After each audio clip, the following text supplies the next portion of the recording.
estamos aqui no estúdio, Gomes, com o presidente municipal do PROS, pastor Hélio Libório. Bom dia, pastor. Bom dia, Caio. Bom dia, Wesley. Bom dia, Gomes. Bom dia, Luciano Reis. Bom dia, Lagoinhas. Hélio, eu lhe chamo de Hélio, de pastor, de Libório. O que é que você prefere? Fica à vontade. Pronto, eu vou chamar de Hélio. Né? O Hélio, é o seguinte, o PROS foi uma situação bastante... Aliás, não só o PROS, né? O PL também foi assim, né? Se aliou com um partido e alguns vereadores não seguiram a determinação do partido, né? O partido ficou com um candidato e os filiados com alguns, né? Não acompanharam, ficaram com outro candidato que era, digamos, adversário, né, da chapa proposta pelo PROS.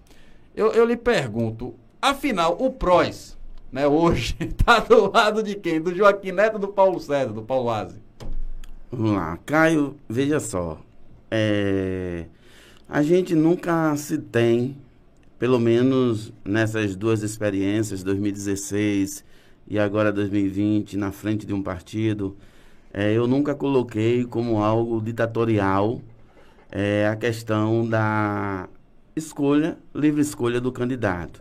E quando a gente faz uma leitura pensando na proposta política de Alagoinhas, eu sempre parto do princípio de conversar com cada candidato da importância do partido, dos candidatos caminhar com o partido e assim de cada um ter essa percepção de força partidária. Mas nem sempre isso acontece. Eu não tenho nenhuma objeção com relação àqueles que detêm de seguir um caminho diferente. Neste ano, no PROS, as discussões foram muito à vontade. A gente conversou bastante a respeito disso. E o PROS estadual, com o PROS municipal, entendeu que o caminho político a seguir era o caminho do DEM, e assim nós fomos. Alguns vereadores entenderam que marchariam com o PSD e eu não fiz nenhuma objeção a isso, porque a gente sabe que os candidatos, quando vêm para os partidos, eles já vêm amarrados. Nem todos vêm livre. E eu tenho essa compreensão, faço essa leitura e deixei ambos à vontade. E o PROS, ele está, como é que diz? Ele vivenciou uma campanha com o DEM e o PROS, o partido, é sim oposição ao PSD. Agora, quanto aos candidatos que foram, isso é natural. Pronto, então vai ficar dessa forma. O PROS é oposição ao prefeito Joaquim Neto, mas o vereador eleito, que foi o Juraci Nascimento, é base. Sim, é base. É uma oposição porque caminhou contrário na campanha. Mas, Hélio, quais foram as dificuldades enfrentadas pelo partido PROS, né?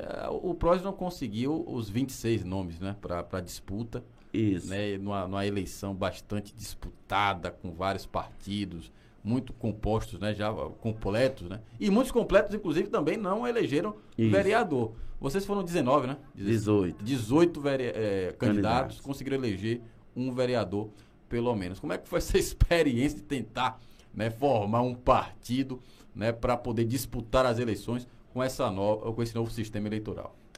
Caio, foi boa essa pergunta, porque assim, para mim, enquanto presidente, eu fui o único que não foi surpresa para mim, porque em 2016 eu já saí sozinho.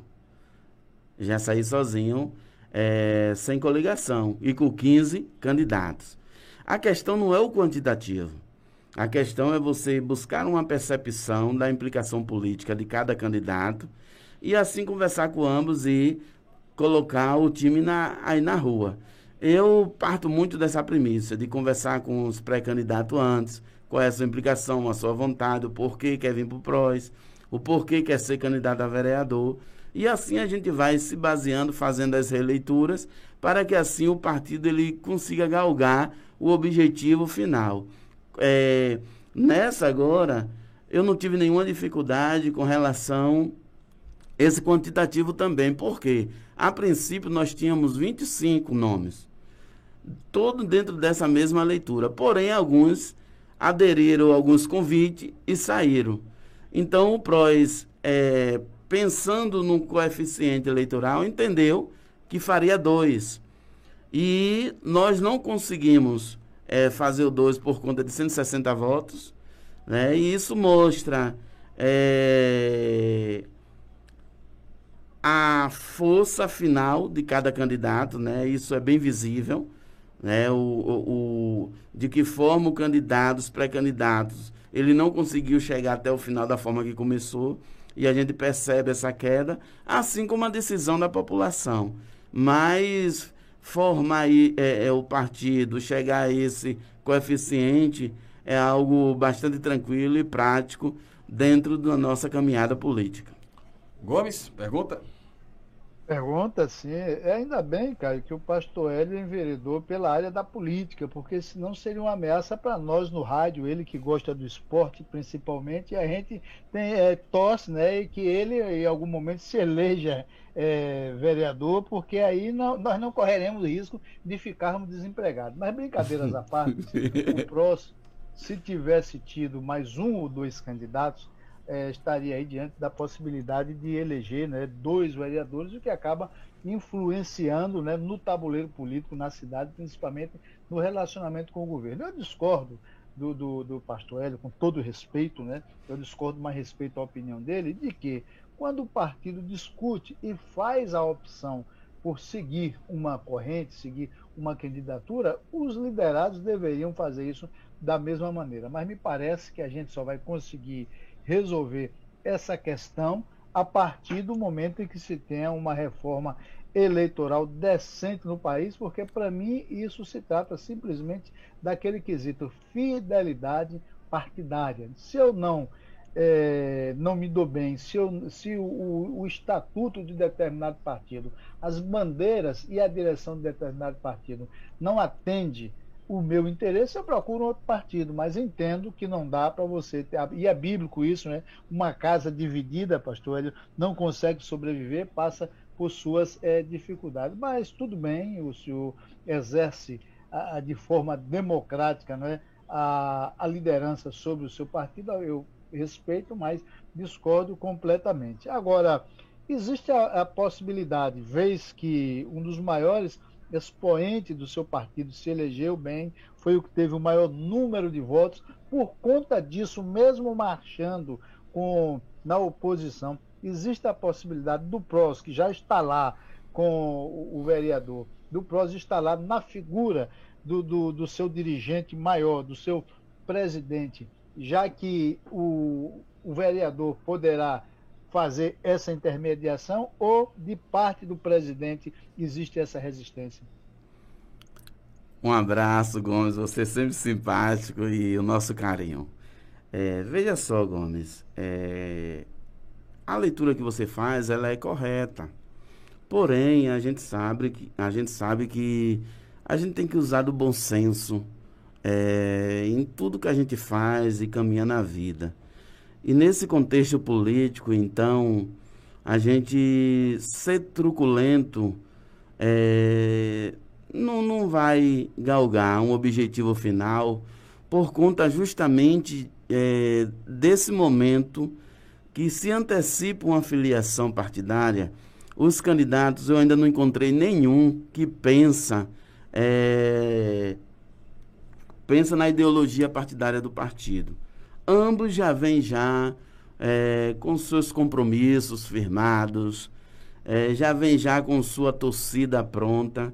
E a gente, enquanto presidente, também sabe disso. Então, temos, de certa forma, uma certa conivência nessa questão, e por isso, no meu caso, enquanto presidente, uso da conveniência, entendeu? Sem nenhuma obrigatoriedade, né? Claro que eu prego sempre que é importante que todos estejam juntos. E como você falou, se estivesse todos juntos, a imagem é outra, o ganho é outro, isso com certeza absoluta, e é o que você falou. Agora, quanto à questão de fazer parte do governo, eu acho que a gente precisa partir do princípio da hombridade, de reconhecer e saber o nosso posicionamento, até por questão de respeito, questão de ética.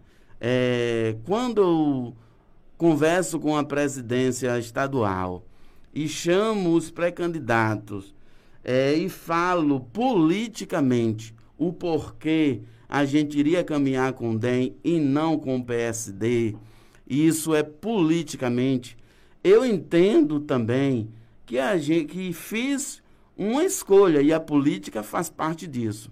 Eu não vejo moralidade para hoje eu desejar ou pedir ao vereador que consiga uma vaga para mim na gestão de Joaquim Neto. Eu acho que isso é imoral, entendeu? Eu não me coloco nessa posição. Em momento algum eu cogitaria isso com o vereador, de forma alguma, até porque a gente precisa ter hombridade, a gente precisa se respeitar, entendeu? Então, eu estava na base de Joaquim, 2016, fiz todo o trabalho, fiz 12 vereador, como todos já sabem. Não foi possível nós comungarmos dentro dos acordos políticos que todos nós conhecemos e sabemos. E, conversando com a estadual, entendemos que o melhor caminho era com o DEM. Não fomos vitoriosos, paciência, vamos nos organizar partidariamente para ver qual o melhor caminho dentro de um novo cenário político, mas assim, eu me envergonharia no sentido da moralidade e do respeito de agora pedir o vereador para que conseguisse uma vaga. Não, eu acho que isso não faz parte do meu caráter, da minha idoneidade, porque a gente precisa se respeitar e respeitar as pessoas, entendeu? E a gente sabe que a política diverge disso. Graças a Deus, a gente tem um caminho aí a seguir profissionalmente, né? Hoje eu sou bacharel em comunicação, sou fotógrafo, da qual o meu caminho trilhado aí há 25 anos, tenho outras projeções, tenho um caminho pelo mestrado aí pela frente e tenho um caminho político aí para ver e caminhar também tranquilamente. Hélio, a gente agradece a sua presença aqui no programa Primeira Mão, né, esclarecendo esses fatos. Eu deixo você à vontade agora para você abordar qualquer assunto que você queira abordar agora no fim, dar a sua mensagem para os nossos ouvintes aqui pela Rádio Ouro Negro FM 100.5, também a Rádio Web 2 de Julho. Não, agradecer, Caio, o convite, parabenizar mais uma vez pelo programa, pelos profissionais aqui imbuídos nesse processo comunicacional e dizer que Pastor Hélio Libório está aí, caminhando, buscando espaço, sempre na dignidade, sempre no caminho certo, na construção da vida social mesmo. E assim estamos sempre gratos a Deus, estamos sempre gratos às pessoas por tudo que nós estamos implicados e por tudo que nós buscamos a fazer. No demais é agradecer a Deus por tudo e desejar um muito obrigado a todos. Valeu, Pastor Hélio Libório, presidente do PROS aqui em Alagoas. A gente vai acompanhar e parabéns mais uma vez, elegeu um vereador. No PRP foram dois, né? Foram o Darlan e o Oséias, que depois mudaram de partido, aquela coisa toda. Isso. E agora o Juraci Nascimento. Aliás, o vereador mais votado das eleições foi pelo PROS. Olha, Gomes.